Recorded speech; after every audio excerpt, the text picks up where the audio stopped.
La France a mis une stratégie informationnelle en Afrique qu'elle qualifie des contre-attaques. Comme son nom l'indique, c'est pour contre-attaquer notamment le vent des discours des leaders panafricains sur les réseaux sociaux. Et la responsable de cette mission, Anne-Sophie Avé, a expliqué le 30 avril à une commission d'enquête du Sénat français sa stratégie des guerres médiatiques en Afrique.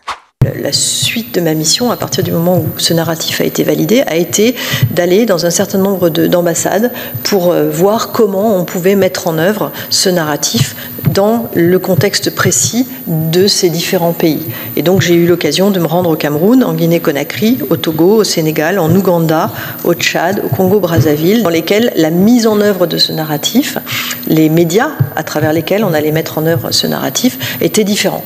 C'est un exercice extrêmement nouveau qui a été demandé à nos ambassades et à nos ambassadeurs de communiquer sur des réseaux sociaux, de communiquer dans les médias, de communiquer en utilisant les médias les plus diffusés. Dans certains pays, les réseaux sociaux sont extrêmement développés. Dans certains pays, c'est plutôt Facebook. Dans d'autres, c'est plutôt Instagram ou Twitter. Dans d'autres, c'est TikTok. Et puis, dans certains pays, le taux d'accès à Internet étant très faible, ça reste les radios et la télévision. Et donc, s'exprimer, communiquer sur ces médias-là, c'est un exercice différent. Et accompagner nos ambassades dans ce domaine-là, ça a été un peu ce que j'ai essayé de faire.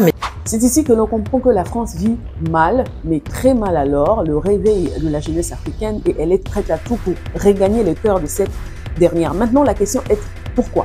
Si, comme le répètent certains sur des plateaux télé, que la France ne gagne rien en maintenant sa présence sur les continents, pourquoi elle se donne autant de peine pour soigner son image auprès de cette population africaine? L'une des stratégies de l'ambassadrice pour la diplomatie publique en Afrique, c'est l'intitulé officiel de cette mission de guerre informationnelle, c'est la théorie du doute.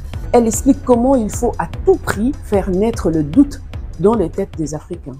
S'agissant de la riposte, je crois que la première des ripostes, c'est le narratif positif. À partir du moment où on arrive à faire douter les gens, et je pense que c'est ce que j'ai eu la chance de pouvoir, ce à quoi j'ai pu parvenir au Ghana, c'est que aujourd'hui, lorsque quelqu'un sur mes réseaux, dans le fil ou dans le fil de blogueurs qui évoquent des actions de la France, va dire quelque chose de négatif, on dit oui, mais on sait bien que la France, dans les pays francophones, etc. Je n'ai même plus besoin d'intervenir. Ce sont les abonnés qui, pendant plusieurs années, m'ont vu fonctionner, vont dire mais enfin, tu vois bien que ça tient pas la route. Et vont eux-mêmes répondre, et vont eux-mêmes, avec leurs propres mots, parfois dans leur propre langue, répondre en disant mais qu'est-ce que tu dis comme bêtise, tu te laisses manipuler, etc. Et j'ai même plus besoin de répondre. Et ça, c'est vraiment, à partir du moment où vous avez donné ce narratif qui est positif, que vous faites douter, vous allez créer une dissonance cognitive où les gens vont se dire je veux bien qu'on dise que la France c'est des méchants. En fait, tout ce que je vois concrètement, c'est que la France nous aime et nous aide. Donc je veux bien ce narratif qui consiste à dire la France c'est des méchants, mais ce n'est pas ce que je constate moi sur le terrain. Et c'est à ça que nous devons parvenir, c'est vraiment d'arriver à ce que les gens doutent lorsque on leur dit des choses négatives. Vous comprenez que rien n'est anodin chez eux. Vous informer soit par le média traditionnel ou par des réseaux sociaux a pour objectif d'arriver à leur fin, à l'occurrence ici, vous faire douter. Mais vous faire douter de quoi ? La réponse est, en tout cas, d'après ce que j'ai compris, c'est de douter de toutes les critiques négatives que, notamment, les leaders panafricains actuels émettent sur leur politique africaine.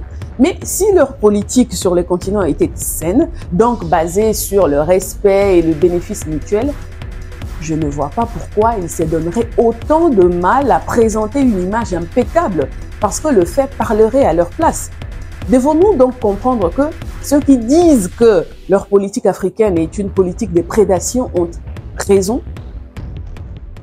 Prenez soin de vous et du continent aussi.